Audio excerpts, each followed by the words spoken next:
The quarterback situation in Pittsburgh is once again at the center of everything. And while it looks increasingly likely that Aaron Rodgers returns for a second season in the Steel City, there is real movement behind the scenes when it comes to alternative options. This is not just speculation for the sake of headlines. There are legitimate names being discussed across the league, and the Steelers are doing their homework. Let's start with CJ Stroud. According to Todd McShay of The Ringer, multiple NFL teams are expected to at least call the Houston Texans to gauge Stroud's availability before free agency begins. That alone is significant. We're talking about a quarterback who has made the playoffs in each of his first 3 seasons as a starter. Not only that, the Texans won a playoff game in all 3 of those years. That's rare production early in a career. But here's where it gets interesting. After a sensational rookie year, Stroud has not quite replicated that same level over the past 2 seasons. He has been solid, but not spectacular. In fact, this past postseason he struggled badly, particularly against the Steelers' defense and then against the New England Patriots in the divisional round. Across those games, the turnovers piled up. Cold weather has also been a recurring concern. He has not consistently played his best football in cold environments, dating back to losses against Michigan and continuing into the NFL. That matters when you play in the AFC North, where late-season football is physical, windy, and freezing. From Houston's perspective, it's hard to see a clear upgrade if they moved on. The quarterback market is thin. If the Steelers feel limited in their options, the Texans would face the same reality. And if Stroud were made available, it would not be cheap. It would likely cost at least a first-round pick. So the question becomes, are you comfortable investing that kind of capital in a quarterback who has shown flashes of elite ability, but has also shown vulnerability? In exactly the kind of conditions Pittsburgh must win in? Now, pivot to Malik Willis of the Green Bay Packers. There is league buzz, including reporting from Jason LaCanfora, that at least 4 teams, including Pittsburgh, are expected to express interest when he hits free agency. The Browns and Dolphins are reportedly very keen. Willis is younger, athletic, and flashed legitimate upside in limited action last season, including games against Chicago and Baltimore. He operated under center in Matt LaFleur's system and showed he can function within structure. The sample size is small, which makes this risky, but the upside is undeniable. The problem, the price. With the salary cap rising another $22 million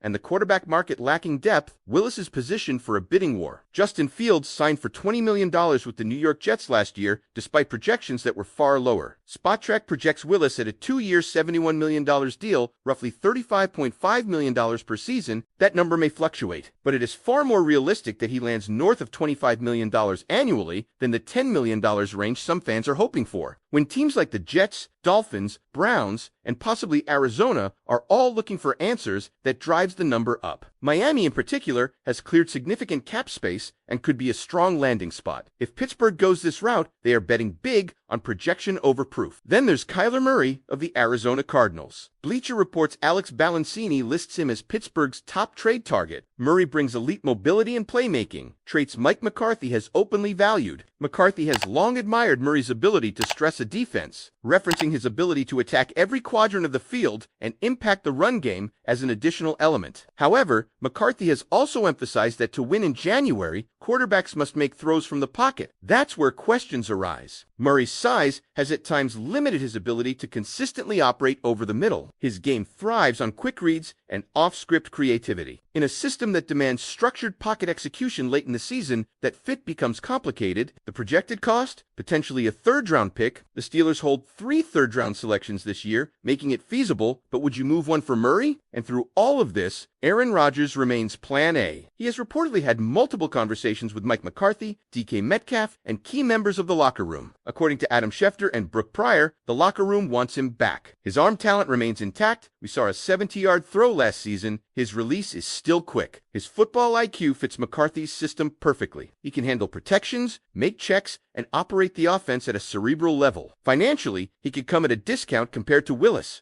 He also offers mentorship value for younger quarterbacks like Will Howard or any developmental prospect brought in. Experience matters in an AFC that doesn't have as much playoff seasoning at quarterback as people assume. So here's the reality. Stroud would cost premium draft capital and comes with cold weather concerns. Willis would cost significant cap space and carries projection risk. Murray offers athletic upside but may clash philosophically with what McCarthy wants from the pocket. Rodgers is older but affordable, experienced, and supported internally. If you're building this team to compete in January, which direction are you willing to commit to? The proven veteran, the expensive upside swing, or the trade gamble? Let me know what you think about this quarterback crossroads. And this is where the conversation really shifts from rumor to philosophy, because what the Steelers choose to do at quarterback is going to define not just 2026, but potentially the next 5 years of this franchise. If you bring back Aaron Rodgers, you are clearly signaling that this is a short-term competitive window decision. You are betting that continuity in Mike McCarthy's system, combined with Rodgers' experience and football IQ, gives you the best chance to stabilize the offense immediately.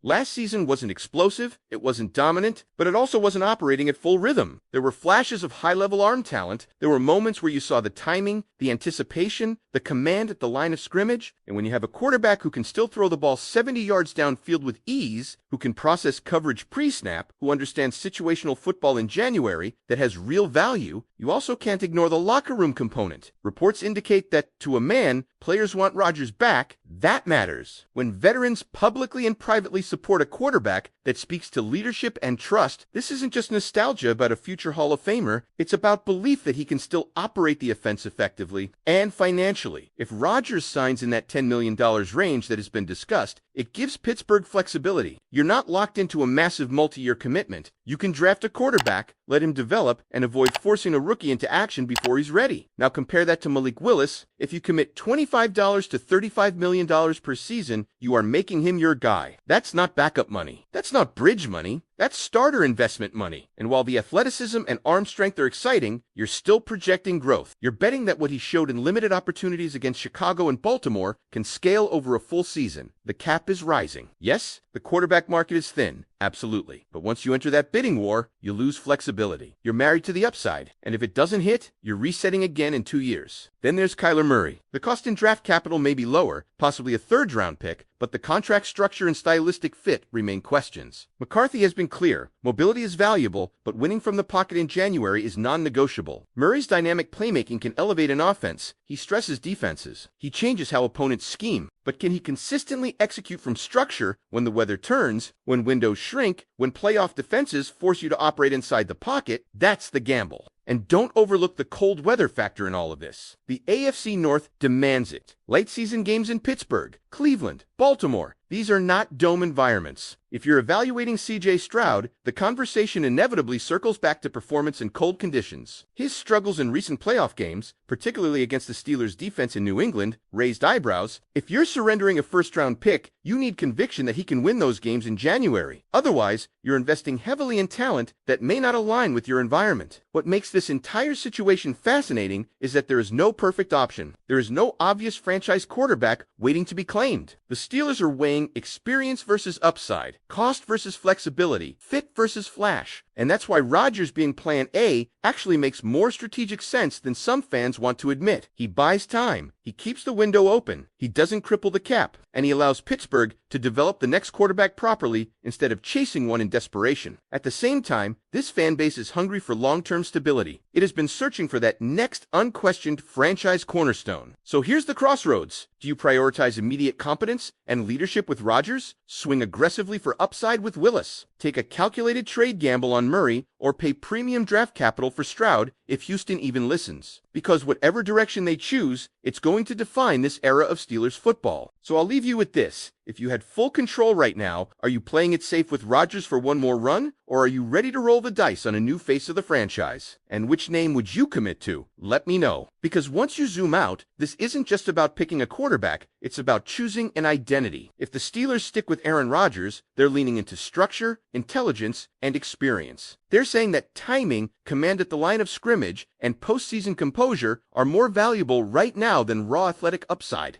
They're betting that another offseason in Mike McCarthy's system sharpens the execution, cleans up the inefficiencies we saw last year, and allows this offense to take a step forward instead of plateauing. They're trusting that a veteran who still has arm strength, still has anticipation, and still has the mental processing speed to dissect defenses can elevate the group in ways that don't always show up in highlight clips. And there's something to be said for continuity. Offensive systems don't always explode in year one. Chemistry with receivers takes time. Protection adjustments take time. red zone efficiency takes time. If Rodgers already has the respect of the locker room and is willing to return at a team-friendly number, that combination of leadership and financial flexibility is difficult to ignore. It gives Pittsburgh breathing room. It allows them to draft and develop instead of rushing. But if they pivot to Malik Willis, that signals something completely different. That says the organization is ready to embrace athletic dynamism and projection. Willis offers mobility that stresses defenses immediately. He can extend plays, threaten with his legs, and create explosive moments outside structure. In today's NFL, that matters. Defensive coordinators hate preparing for quarterbacks who can break, contain, and turn third and long into a 25-yard scramble. The concern, though, remains the investment. Once you cross that $25 million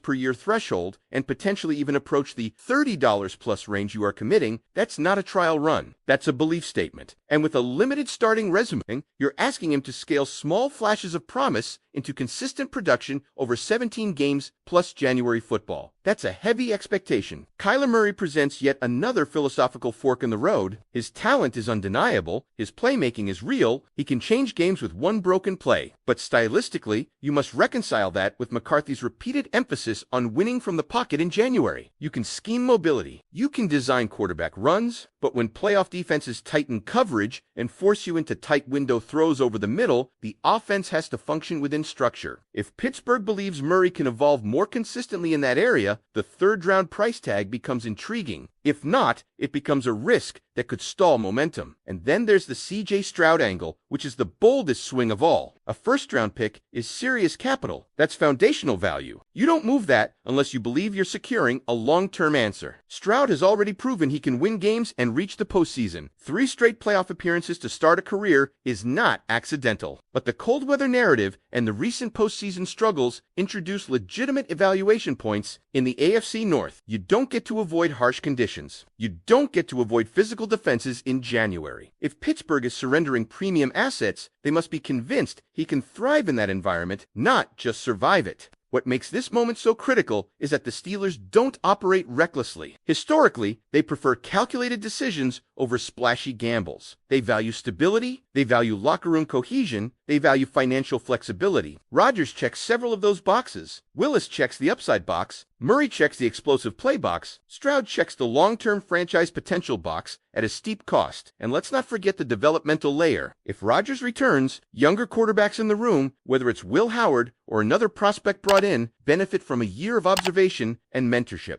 that could quietly shape the next chapter. It prevents desperation drafting. It prevents forcing a rookie into high-pressure AFC North games before he's ready. Sometimes the smartest long-term move is the one that doesn't feel dramatic. So as we look ahead to 2026, this isn't just about who lines up under center in Week 1. It's about how the Steelers define their competitive